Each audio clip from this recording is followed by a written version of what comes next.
nasu afsus salam wasillul arham wa ta'imut ta'am wa sallu bil lail wan nisan niyam tadkhulu jannata bisalam. Assalamualaikum warahmatullahi wabarakatuh.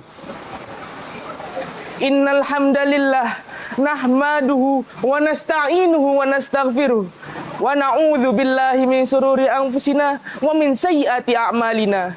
May yahdillahu fala mudhillalah wa may yudlilhu fala hadiyalah. Asyhadu an la ilaha illallah wa asyhadu anna Muhammadan abduhu wa rasuluh. La nabiyya wa rasula ba'da. Wahai teman-teman muslimin sekalian, pertama-tama dan yang utama, mari kita ucapkan puja dan puji syukur kita terhadap kehadirat Allah Subhanahu wa taala yang karenanya kita semua bisa bertemu di kesempatan kali ini. Dan yang kedua, tak lupa salawat dan salam selalu tercurahkan kepada baginda Rasulullah sallallahu alaihi wasallam yang telah membawa kita dari zaman yang gelap gulita menjadi zaman yang terang benderang, yakni ad-dinul Islam. Tahukah teman-teman, perbedaan Nabi Muhammad dengan kita cuma sedikit. Apabila Nabi sedikit tidur, kita sedikit-sedikit tidur.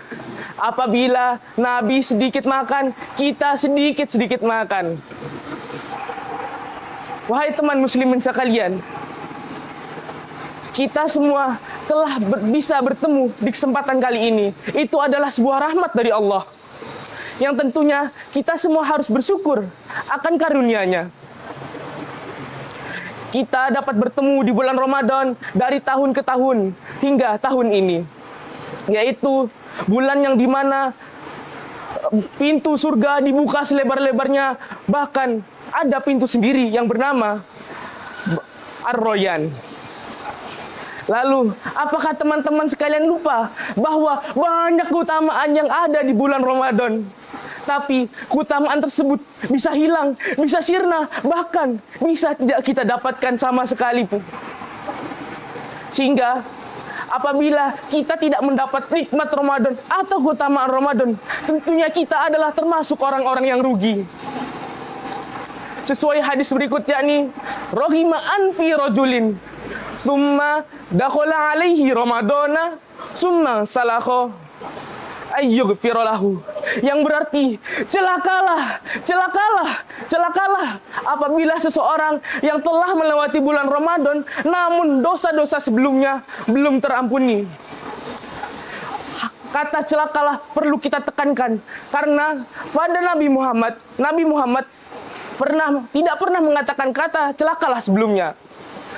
Ketika Nabi Muhammad berada di kota Taif, yang pada saat itu Nabi Muhammad ingin berdakwah di sana, Nabi Muhammad mendapatkan cacian maki, mendapatkan murka, mendapatkan lemparan batu dari kaum-kaum Taif tersebut. Namun, apakah balasan Nabi Muhammad dengan melemparnya? Tentu tidak. Nabi Muhammad malah melanjutkan dakwah tersebut. Bahkan ada salah satu kisah yang menceritakan ketika Nabi Muhammad ingin berangkat sholat, ada kaum Taif yang melempari Nabi Muhammad dengan batu-batu kecil sehingga pelipis Nabi Muhammad berdarah.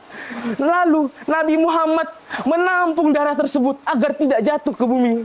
Tahukah teman-teman kenapa Nabi Muhammad sampai menampung darahnya tersebut?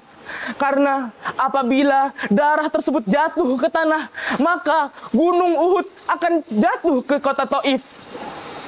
Bahkan Allah menawarkan Nabi Muhammad agar menjatuhkan bukit Uhud kepada kaum Taif karena cecaan dan caci murka oleh penduduk kaum Taif.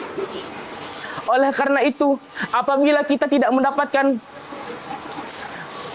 keutamaan di bulan Ramadan, tentunya kita harus menghindari sifat-sifat yang menjauhi kita dari keutamaan tersebut.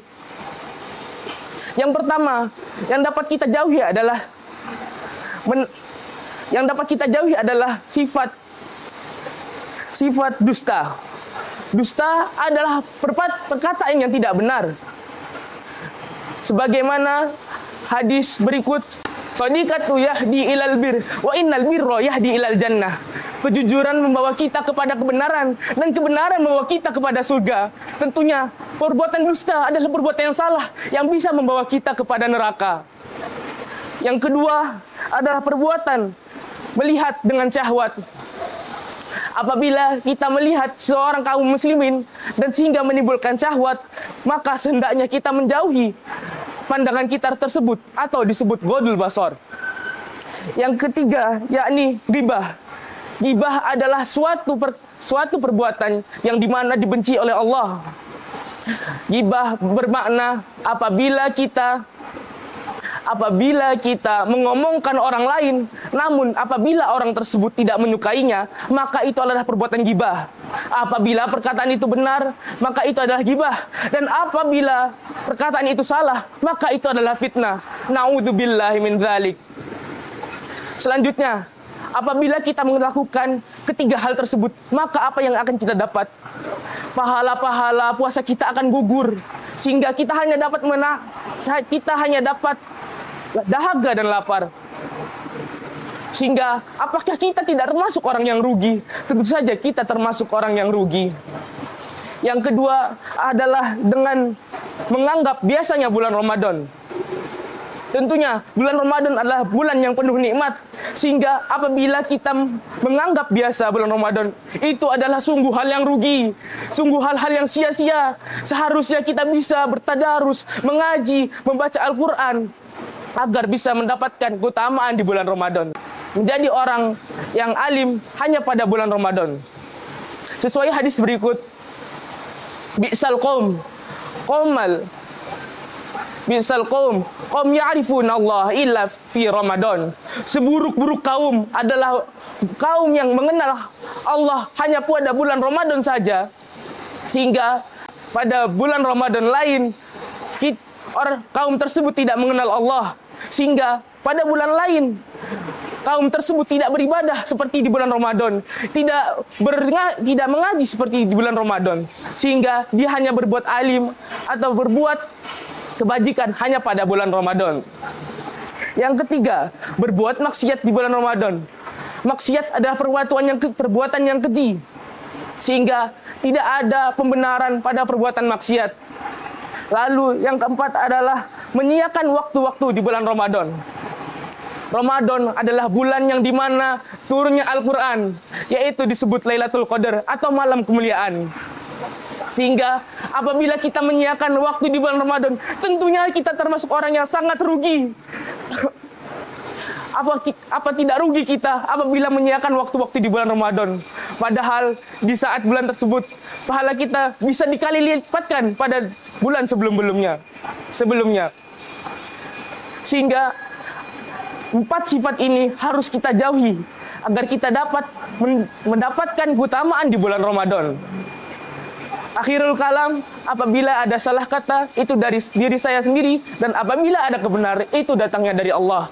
Wassalamualaikum warahmatullahi wabarakatuh.